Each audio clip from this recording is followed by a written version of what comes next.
Hello everyone. तो आज जो टॉपिक हम कवर करेंगे it is horizontal projectile motion. Last topic जो हमने कवर किया था वो था ऑब्लिक प्रोजेक्टाइल मोशन। तो ऑब्लिक प्रोजेक्टाइल मोशन और हॉरिजॉन्टल प्रोजेक्टाइल मोशन में क्या बेसिक डिफरेंस है वो हम कवर करेंगे इस टॉपिक में, और क्या फॉर्मूले बनेंगे यहाँ पर हॉरिजॉन्टल प्रोजेक्टाइल मोशन के।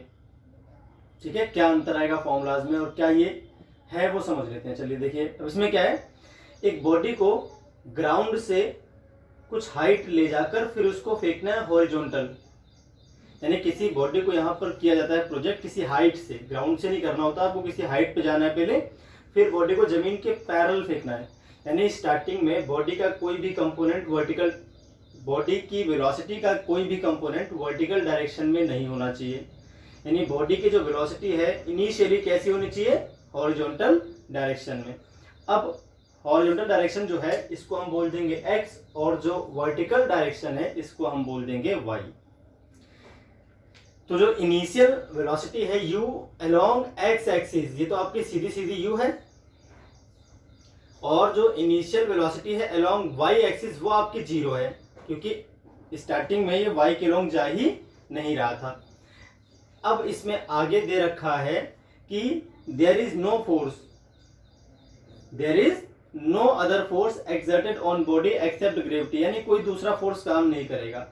एयर का रेजिस्टेंस या कोई भी दूसरा फोर्स यहाँ पर बॉडी पर काम नहीं करेगा। बॉडी में फ्यूल, बॉडी में इंजन नहीं होना चाहिए, उसमें कोई ऐसा नहीं फ्यूल बर्निंग से थ्रस्ट पैदा हो रहा हो, ऐसा भी नहीं करना आपको, सिर्फ ग्रेविटी के अंडर उसको मोशन करने देना है।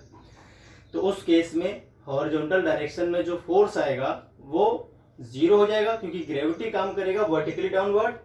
जो ग्रेविटेशनल एक्सेलरेशन है वो तो नीचे की तरफ काम करेगा, है ना, y के अलोंग। तो ये आपका हो जाएगा माइनस। अब देखिए कैसे लेने हैं साइन कन्वेंशन। आपको नीचे वाले डायरेक्शन में सारे साइन माइनस के लेने हैं, ऊपर की तरफ सारे साइन प्लस के लेने हैं, राइट की तरफ प्लस लेना है और लेफ्ट की तरफ माइनस लेना होता है। ये तो साइन कन्वेंशन होता है ना भाई।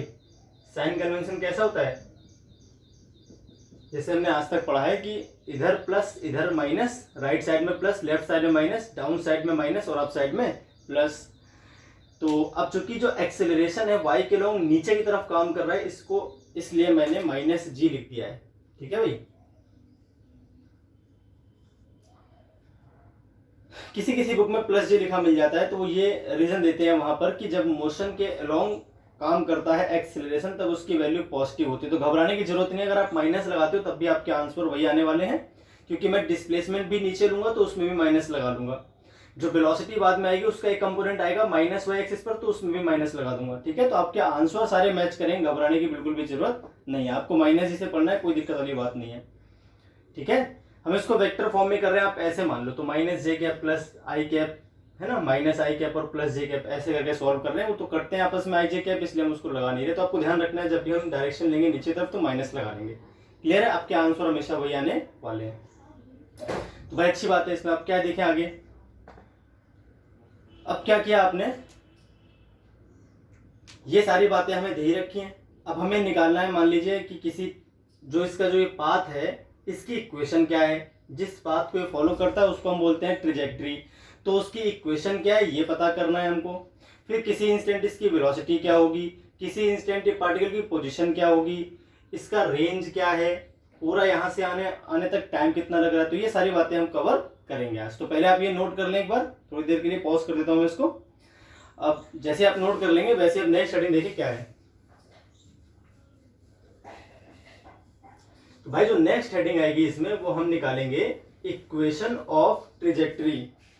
तो हमने ये पढ़ लिया कि होता क्या है। अब इसमें जो फॉर्मूले बनेंगे, तो पहला जो फॉर्मूला आएगा वो आ जाएगा आपका इक्वेशन ऑफ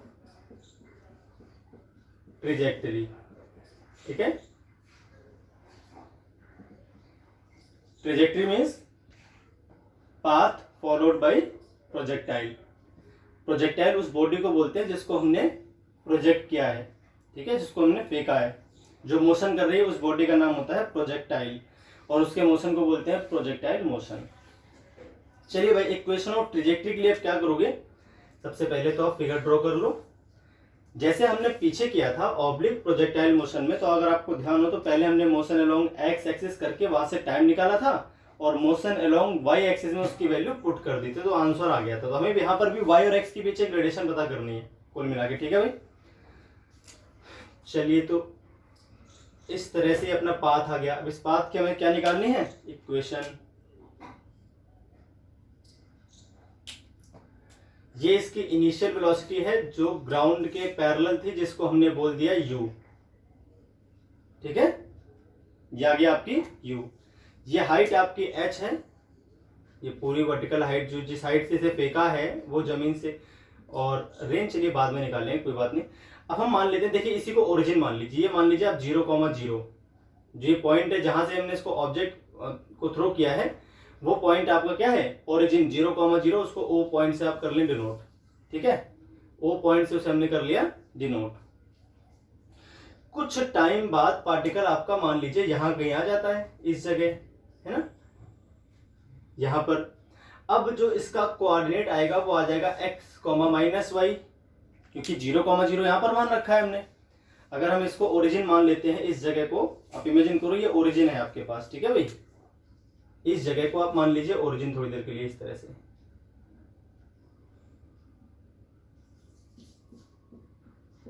इस पॉइंट का नाम रख लीजिए O। तो अगर ये ओरिजिन है हमारे पास, तो नीचे वाली -y एक्सिस होगी, ऊपर +y, इधर +x, इधर -x, तो ये पॉइंट क्या आ जाएगा, x, -y। तो हमने मान लिया पार्टिकल हमारा कहां गया, x, -y। ये तो हो जाएगा भाई x, है कि नहीं। इस x की जरूरत नहीं, इसको हटा देते हैं थोड़ी देर के लिए हम लोग। और ये जो डिस्टेंस आएगी ये क्या हो जाएगी आपकी, ये वाला कंपोनेंट, ये हो जाएगा आपका -y। क्लियर हो गया, -y एक्सिस पर, इसलिए इसको -y लिखा है, और कोई रीजन नहीं है इसका। तो अब हम पहले बात कर लेंगे मोशन। अच्छा, यहां से O से लेकर इस पॉइंट को P मान लेते हैं। तो let time taken by body from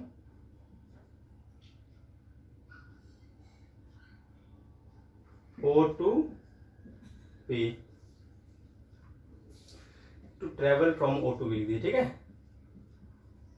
अब O से P तक आने का जो टाइम है वो हमने मान लिया T। Then motion along x axis कर लेते हैं भाई पहले। तो मोशन अलोंग x एक्सिस जब हम लोग करेंगे तो इसमें क्या आ जाएगा, मोशन अलोंग x एक्सिस में ux क्या था आपका भाई, ux सीधे ही हो जाएगा। सारा जो वेलोसिटी है इनिशियल वो तो क्या है, x के अलोंग ही तो काम कर रहा है। ax क्या है यहाँ पर, 0 है, और जो डिस्प्लेसमेंट है along x axis it is x, और जो टाइम है हमारे पास वो t है। अगर हम यहाँ से सेकंड इक्वेशन पुट करते हैं तो वो आ जाएगा uxt प्लस हाफ axt²। तो ux क्या भाई आपका u इंटू टी, sx क्या हो जाएगा x प्लस 0। तो यहां से टाइम क्या आ जाएगा आपके पास, x/u। इक्वेशन नंबर हो गया आपके पास ये फर्स्ट, ठीक है भाई। तो मोशन अलोंग x एक्सिस की बात कर ली, यहां से टाइम निकाल दिया हमने x/u, इक्वेशन नंबर फर्स्ट कर लिया इसको आपने, है ना। अब हम बात कर लेते हैं मोशन अलोंग y एक्सिस। तो यहां पे कर लेते हैं मोशन अलोंग y एक्सिस, ठीक है। तो मोशन अलोंग y एक्सिस हम करेंगे तो क्या आएगा भाई, देखिए u y आपका क्या है, u y तो 0 था, इनिशियली बॉडी y पर जा ही नहीं रही थी, वो तो x एक्सिस पर जा रही थी, उसको फोर्स y पर लेकर आया बाद में। और एक्सेलरेशन जो है यहाँ पर वो है -g, और जो डिस्प्लेसमेंट है वो हो गया आपका -y, इसलिए लिखा है क्योंकि नीचे की तरफ है, इसलिए -y लिख दिया मैंने इसको, ठीक है। टाइम क्या है आपके पास, टाइम तो वही रहेगा, क्योंकि जब पार्टिकल O से पॉइंट P पर आएगा, इस पॉइंट को हमने बोला है O, ये पॉइंट आपका O है। तो पॉइंट O से जब पार्टिकल P पर आ जाएगा तो T टाइम में ही वो x डिस्टेंस भी कवर कर लेगा और ये y डिस्टेंस भी कवर कर लेगा, है ना। अब यहां पर लगा देते हैं हम सेकेंड इक्वेशन। तो sy इज इक्वल टू हो जाएगा u/t प्लस हाफ a/t²। अब uy क्या है भाई, 0, तो 0 इंटू टी क्या हो जाएगा, 0 प्लस नहीं सॉरी माइनस आ जाएगा। ए वाई की वैल्यू क्या थी आपके पास, जी थी। यहां पर जो ए वाई है वो क्या हो जाएगा, जी। तो हाफ जी इंटू टी स्क्वायर, है ना, ये आ गया आपके पास माइनस वाई। टी की वैल्यू क्या थी भाई, टी की वैल्यू थी देखिए एक्स अपॉन यू, तो एक्स स्क्वायर अपॉन में क्या आ जाएगा आपके पास यू स्क्वायर। माइनस से माइनस कैंसिल हो जाएगा, इसको इरेज कर देता हूं। तो माइनस से माइनस कैंसिल होने के बाद क्या बच जाएगा आपके पास, minus Y is equal to आ गया आपके पास minus half G X square upon में यू स्क्वायर। ठीक है, माइनस से माइनस कैंसिल कर दीजिए, जी अपॉन में 2u स्क्वायर एक साथ लिख लीजिए और एक्स स्क्वायर को आप अलग लिख दीजिए, आपके पास ये आंसर आ जाएगा। क्लियर हो गया भाई। अच्छा, आपको ध्यान रखना है ऑब्लिक प्रोजेक्टाइल के जो फॉर्मूले हैं वो यहाँ पर काम नहीं आएंगे, इसके जो फॉर्मूले हैं वो अलग आएंगे, तो आपको अलग से ही याद करने पड़ेंगे सारे फॉर्मूले। अब इसकी इक्वेशन ऑफ ट्रेजेक्ट्री आती है, जबकि पिछली बार क्या आई थी, y is equal to x tan theta minus g upon में 2u square cos square theta multiply x square आया था। अब की बार देखिए आपके पास ये आया है, लेकिन ये भी क्या है, ये भी पैराबोला है। क्यों, y पे सिंगल पावर है और x पे क्या है, स्क्वायर है। क्या लिख देंगे, इट इज, पैराबोला पहचानने का बहुत सिंपल तरीका है, x और y में किसी एक पे तो स्क्वायर होता है और एक पे सिंगल पावर होती है, एक होता है लीनियर और एक होता है क्वाड्रेटिक, पावर 2 होती है उस पे। तो यहाँ पर x पे स्क्वायर है और y क्या है, सिंगल है। तो it is the equation of parabola,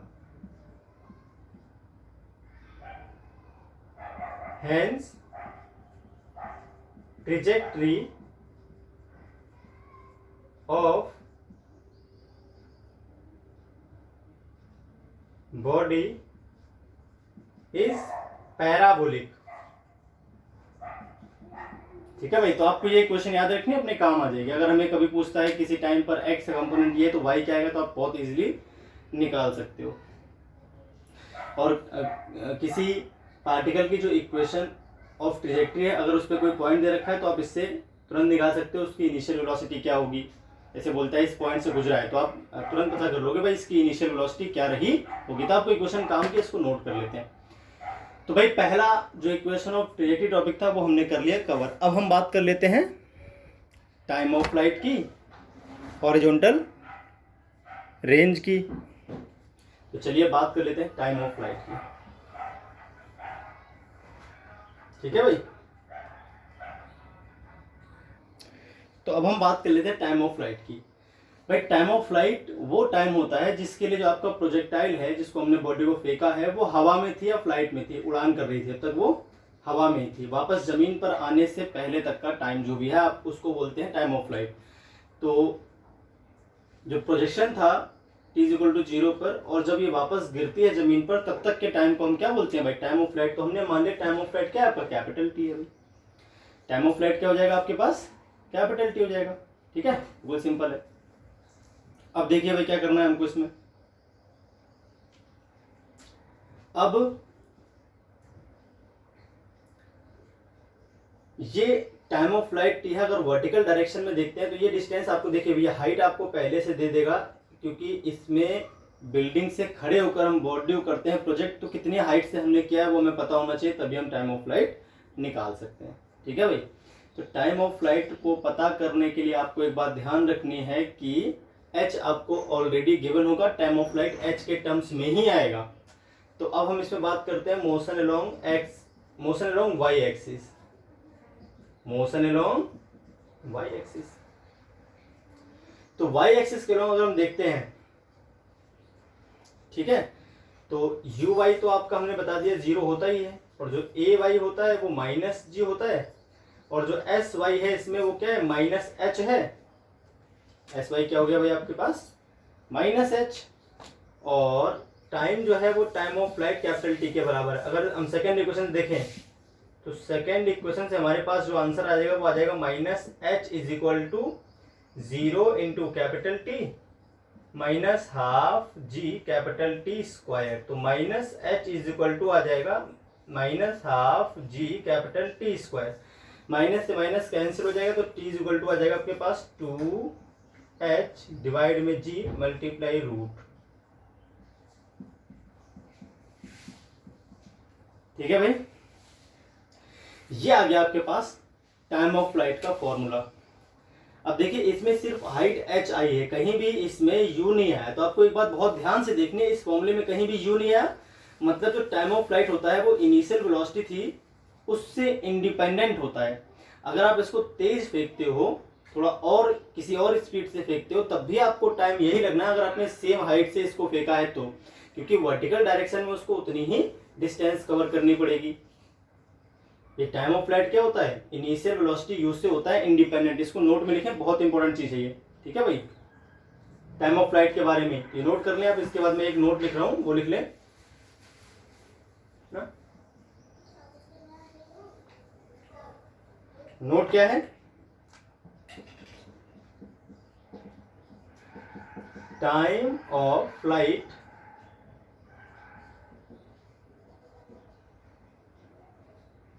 in horizontal projection. ये सिर्फ हॉरिजॉन्टल प्रोजेक्शन की बात हो रही है। हॉरिजॉन्टल प्रोजेक्शन या horizontal projectile motion is independent of initial velocity if height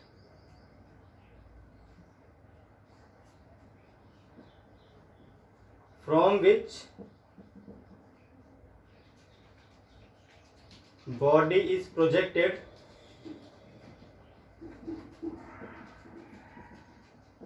is same। ये फुल स्टॉप है। अगर ये सेम रहती है then time of flight will remain same whatever is initial velocity। ठीक है,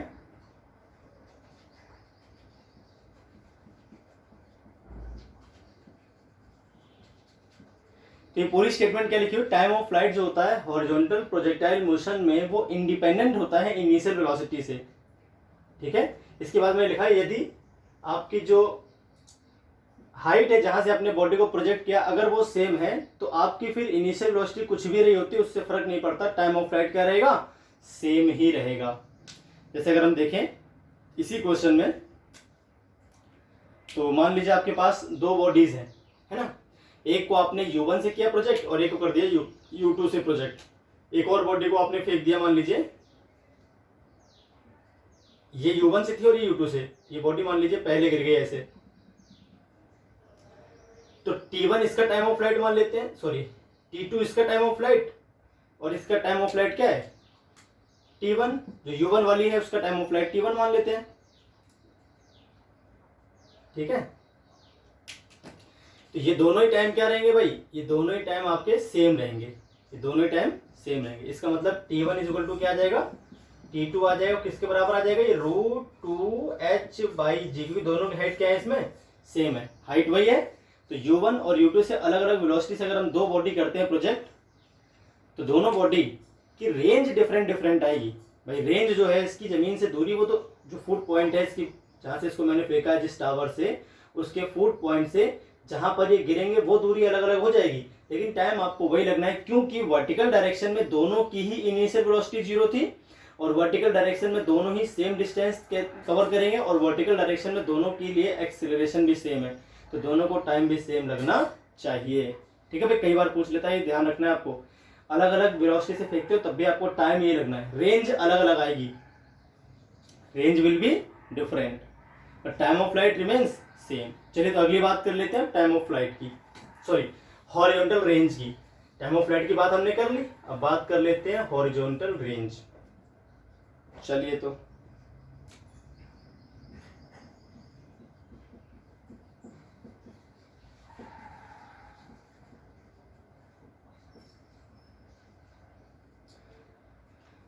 अब हॉरिजॉन्टल रेंज में क्या हो जाएगा भाई,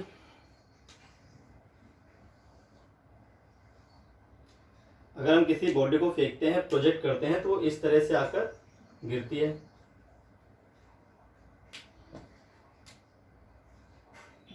ये आता है आपका हॉरिजॉन्टल रेंज। ठीक है, यहां से हमने किसी बॉडी को इनिशियल स्पीड यू से किया था प्रोजेक्ट, और वो यहां पर आकर गिर गई, रेंज हो गया आर। इसका पाथ जो है वो कैसा है, पैराबोलिक। ये स्ट्रेट लाइन नहीं बनानी, आपको पैराबोला बनाना है। ठीक है भाई,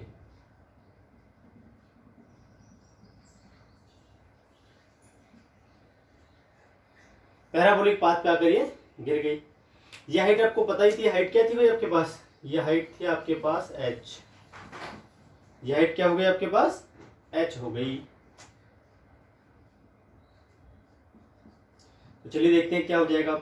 ये हाइट आपके पास h हो गई, ये हो गया आपके पास रेंज r, और यहां से यहां तक आने का जो टाइम है वो होता है √2h/g। तो अब हम बात कर लेते हैं मोशन अलोंग एक्स एक्सिस की।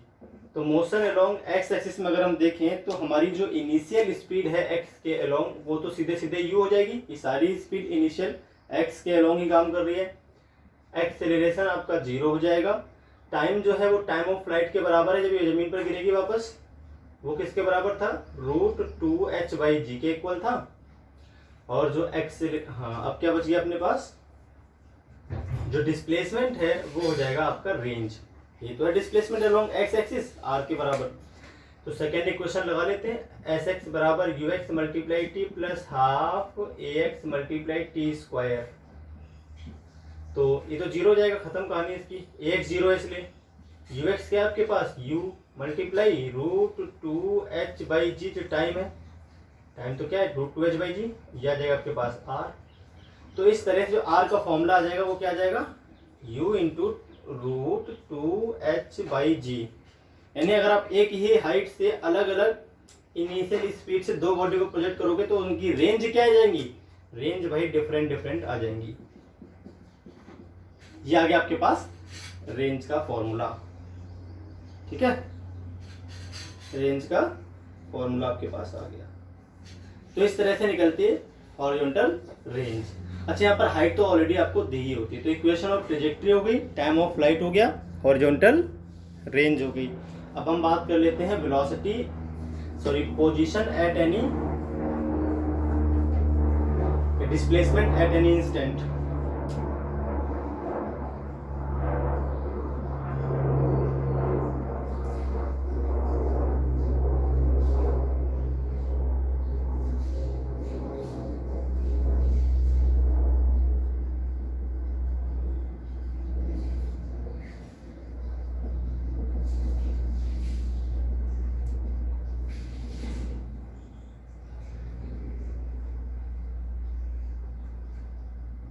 भाई पोजीशन एट एनी इंस्टेंट अगर हम देखते हैं तो कैसे निकलेगी,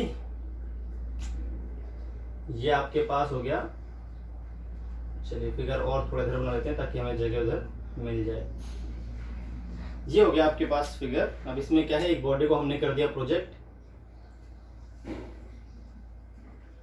बॉडी इस तरह से आकर गिर गई, है ना।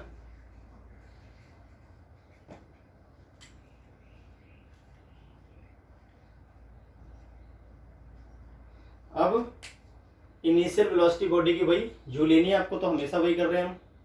इनिशियल वेलोसिटी जो है वो हॉरिजॉन्टल डायरेक्शन में यू ले लिया आपने, जो ये इसको आप मान लीजिए 0,0, ये हो गया आपकी ओरिजिन। 0,0 क्या हो गया भाई, जिस पॉइंट से हमने फेंका है इसको वो ओरिजिन है। आप ऐसे इमेजिन कर लो, ये ओरिजिन हो गई आपकी। ठीक है, इस बॉडी को हमने यहां से फेंक दिया। कुछ समय बाद आप मान लीजिए पॉइंट आ गया आपके पास x, -y पर आ गया। ये पार्टिकल कहाँ गया, अगर इसको ओरिजिन मानेंगे तो x, -y होगा। और थोड़ा नीचे बना लेते हैं इसको, यहाँ पे बना लिया हमने, मान लीजिए यहाँ पर आ गया पार्टिकल। ठीक है भाई, तो ये क्या आएगा आपके पास, ये तो आ जाएगा x, है ना, ये आ जाएगा आपके पास -y। और जो ये आएगा इसको हम बोलेंगे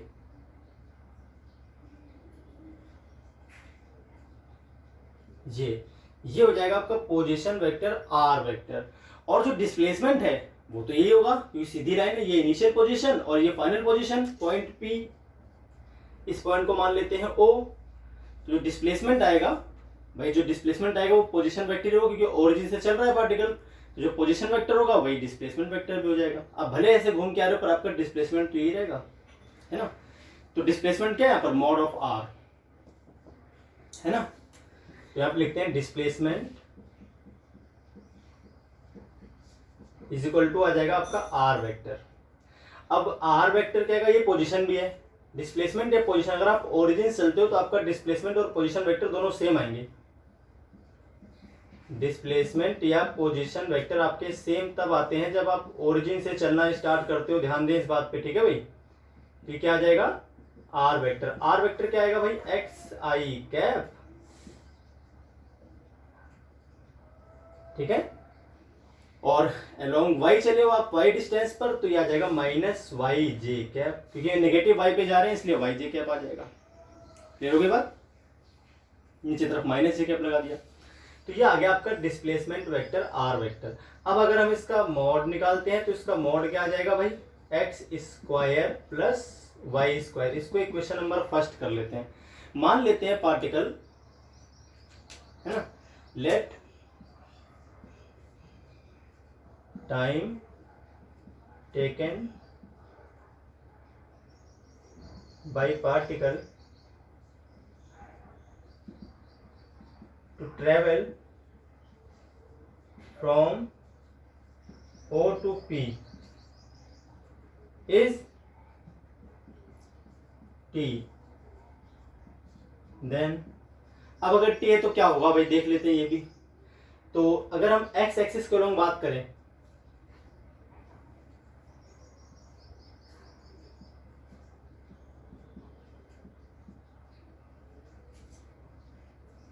ठीक है,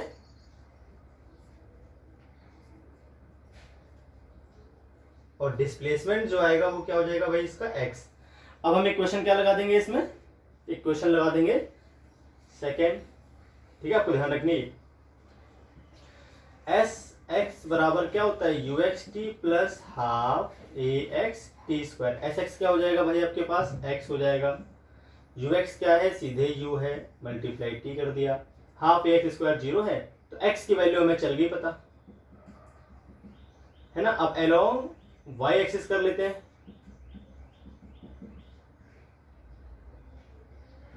अलोंग y एक्सिस क्या था आपके पास, यू वाई क्या था भाई 0, ए वाई क्या था माइनस जी, एस वाई क्या है माइनस वाई, ठीक है। टाइम क्या है t। अब ये भी निकाल लेते हैं, ये कितना आएगा देखिए। सेकेंड इक्वेशन में पुट करेंगे तो minus Y, second equation of motion से करेंगे तो minus Y is equal to क्या आ जाएगा भाई, 0 multiply T minus half G T square. Y is equal to आ जाएगा सीधे आपका half G T square. Putting in first कर देते हैं, है ना।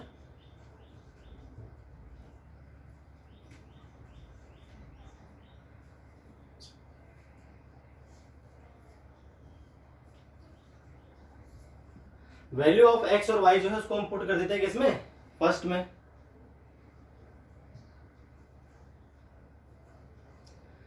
तो हमें क्या मिल जाएगा यहां से, मॉड ऑफ आर वेक्टर जो मिलेगा वो मिल जाएगा रूट एक्स स्क्वायर क्या है, यू स्क्वायर टी स्क्वायर, ठीक है भाई। और वाई स्क्वायर क्या हो जाएगा, प्लस 1/4, ये 1/4 जी स्क्वायर टी की पावर 4। ये आ जाएगा आपका डिस्प्लेसमेंट वेक्टर, ये आ जाएगा भाई आपका आंसर इस तरह से।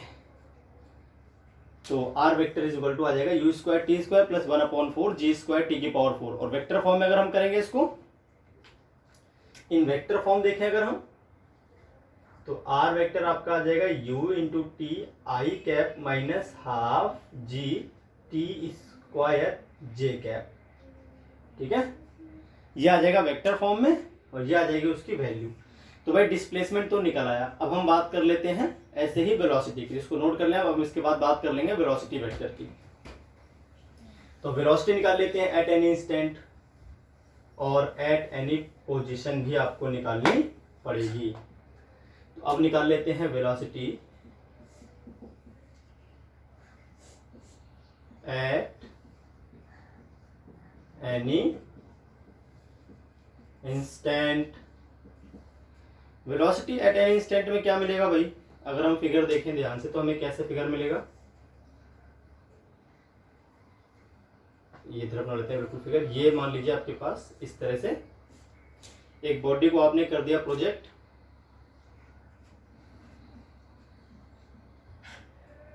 इस तरह से आकर बॉडी गिर गई,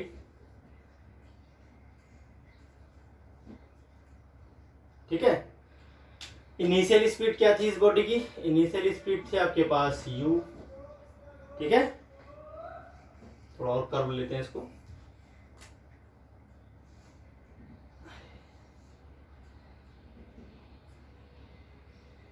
इस तरह से। और जो इसकी फाइनल वेलोसिटी है, मान लीजिए किसी इंस्टेंट t पर ये पार्टिकल आ जाता है आपके पास यहाँ, पार्टिकल पहले स्टार्टिंग में यहाँ था, किसी इंस्टेंट यहाँ पर आता है और इसकी जो वेलोसिटी है वो आ जाएगी टेंजेंशियल, तो ये आ जाएगा आपके पास v। दो कंपोनेंट आएंगे, एक तो आ जाएगा vx और एक आ जाएगा भाई vy, ठीक है। टेंजेंशियल वेलोसिटी आपके पास आ जाएगी, थोड़ा और टच कराते हुए टेंजेंशियल मान लेते हैं, ये इस तरह से। ये आ गया आपके पास टेंजेंशियल वेलोसिटी उस इंस्टेंट। इस पॉइंट का नाम मान लेते हैं P, और वो आपके पास जो पॉइंट है ये है O। O से लेकर P तक का जो टाइम है वो मान लेते हैं T है, ठीक है। टाइम कितना मिल जाएगा आपको, T। चलिए, तो अब हमें जो वेलोसिटी वेक्टर आएगा हमारे पास v वेक्टर, एक तो आएगा vx i कैप, और देखिए vy नीचे है तो minus vy j cap. Velocity vector हमेशा ही आएगा आपके पास। माइनस क्यों लग रहा है, क्योंकि ये नेगेटिव एक्स पे चलता है y के लोग। अगर इसको हम मान लेते हैं ओरिजिन, तो ये आपके पास 0,0 ओरिजिन हो गई, उस केस में आपके पास ये नेगेटिव चलेगा, ठीक है भाई। अब हमें निकालना है vx अलोंग एक्स एक्सिस कर लेते हैं फटाफट। तो एक्स एक्सिस के अलोंग में बातें सारी पता ही, हम सीधे लगाते हैं equation vx is equal to ux plus ax multiply t। तो भाई ax तो 0 है तो सीधे u आ जाएगा, vx क्या आ जाएगा आपके पास, सीधे u, क्योंकि ux क्या है, सीधे u के बराबर। ux क्या था भाई आपके पास, u के बराबर हम कई बार कर चुके हैं, अब की बार मैंने डायरेक्ट लिख दिया। अब ऐसे ही अलोंग y एक्सिस कर लेते हैं, ये आ जाएगा आपके पास vy is equal to uy plus ay into t. अब vy तो हमें निकालना है, uy आपका 0 होता है इस केस में, और ये आ जाएगा माइनस जी टी। vy किस तरफ है, नीचे तरफ से माइनस लगाना पड़ेगा, ठीक है। आपको माइनस vy लगा लो, अब सिर्फ इसकी वैल्यू चाहिए होगी हमें, है ना, या फिर आप वहां पर प्लस रख लो। तो vy जब माइनस आएगा तो सीधे आप वहां पर पुट कर देना डायरेक्ट, है ना, या फिर माइनस यहाँ पर पुट करना पड़ेगा आपको। इस जगह पर आप पहले से माइनस में मान रहे हो तो आपको माइनस यहाँ पुट करना पड़ेगा। तो क्यों, क्योंकि नीचे की तरफ है, तो minus V Y is equal to आ जाएगा U Y plus A Y T, तो माइनस जी टी। यहाँ से वी वाई कितना आ जाएगा आपके पास, वी वाई की वैल्यू जो आएगी वो आ जाएगी सीधे सीधे जी टी। माइनस क्यों लगाया, क्योंकि नीचे की तरफ दिख रहा है हमको साफ, जो इसकी वेलोसिटी है वो नेगेटिव वाई डायरेक्शन में, नेगेटिव वाई में, इसलिए माइनस लगा दिया। जी एक्सेलरेशन नेगेटिव वाई में था इसलिए माइनस जी लगा दिया। यू वाई क्या था आपके पास, 0 था, तो वी वाई आ गया आपके पास। यहां से वी एक्स आ गया था आपके पास, वैल्यू पुट कर लेते हैं वी वेक्टर में। तो वी वेक्टर क्या मिल जाएगा, वी वेक्टर आपको मिल जाएगा you i cap minus G T J cap, ठीक है।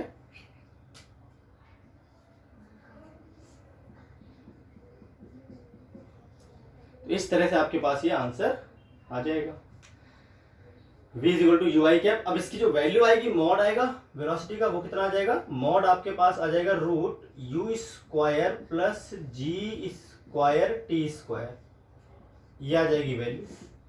क्योंकि माइनस प्लस का फर्क नहीं पड़ता, स्क्वायर करना है तो प्लस ही हो जाना है फाइनली। वो तो ये वेलोसिटी एट एनी इंस्टेंट हो गई। सिमिलरली हम बात कर सकते हैं वेलोसिटी एट एनी पोजीशन, ठीक है। तो इसको यहां से मिटा के मैं कर देता हूं पोजीशन।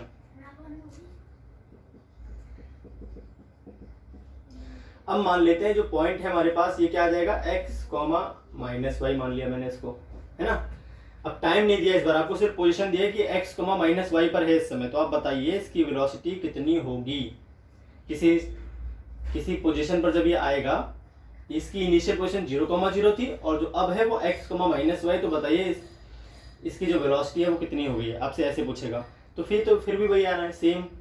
यहाँ पर ये इक्वेशन बदल जाएंगी। अब इसके बाद हम पूरा मिटा देते हैं, फिर बाद में सॉल्व कर लेंगे इसको दोबारा। फिगर आप कही रहने दो। अब अलोंग x एक्सिस जब मैं करूंगा तो अलोंग x एक्सिस क्या मिलेगा भाई आपको, थर्ड इक्वेशन लगा लेते हैं इसमें। vx² is equal to ux² plus 2ax sx, ठीक है भाई। तो ux² तो सीधे u होता है, तो ये u² हो जाएगा। एक्सेलरेशन 0x के लॉन्ग, तो 0 खत्म कर दी इसकी। तो यहां से vx क्या आ जाएगा, vx फिर भी वही u ही आएगा, चाहे आप किससे भी करो, vx तो u ही आता है क्योंकि वो कभी बदलता ही नहीं है। अब हम बात कर लेते हैं अलोंग y एक्सिस। तो यहां पर आप करोगे vy² is equal to uy² plus 2aySy। ay कितना है, -g, 2 इंटू -g, और डिस्प्लेसमेंट क्या है, -y। डिस्प्लेसमेंट क्या है भाई, -y, देखिए लिखा हुआ है -y मैंने। और एक्सेलरेशन -g होता है, कई बार कर चुके हम लोग। uy 0 था आपका, तो यहां से vy कितना आ जाएगा, ये आ जाएगा माइनस माइनस प्लस जाएगा, तो vy आ जाएगा √2gy।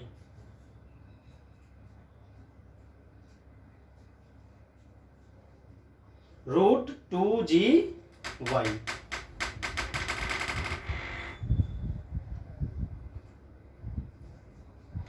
अब vy चल गया पता, vx चल गया पता, तो v वेक्टर क्या जाएगा, इसको मिटा देता हूं मैं, ठीक है। ये भी हो गया आपके पास। हेंस